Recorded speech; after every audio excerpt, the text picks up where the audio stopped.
Little guy. Hey, Pretentious Engineer here. I know you didn't ask, but for the last 7 years, I've been working on minimally invasive surgical devices, particularly robotic surgical devices.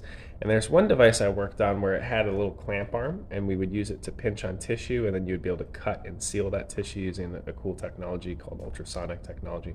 But anyway, we had a requirement that we had to prove to the FDA called grasping force. Basically, the way we set it up is you would close on a piece of chamois, which is like a sham wow or like a cloth, and then we'd attach a load cell to it, and we would pull on the chamois until it would come out of the jaw.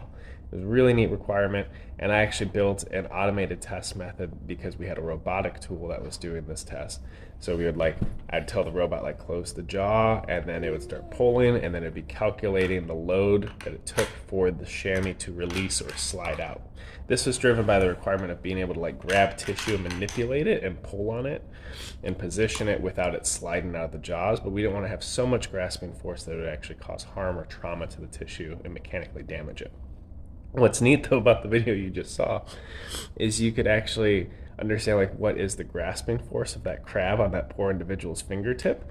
And the way you could calculate it is you could look at if you found the average mass of that kind of crab, and then you went through the frames and looked at how long it took for him to create that sweep, because the velocity is accelerating as he freaks out and turns it. You could actually look at the centrifugal acceleration based on the mass of the crab and the radius, and then from there you could approximate the force at which the crab releases from the finger. And it's likely that the crab never stopped trying to pinch, but that the grasping force became inadequate based on the acceleration and the force that it was experiencing, resisting it from holding onto the finger.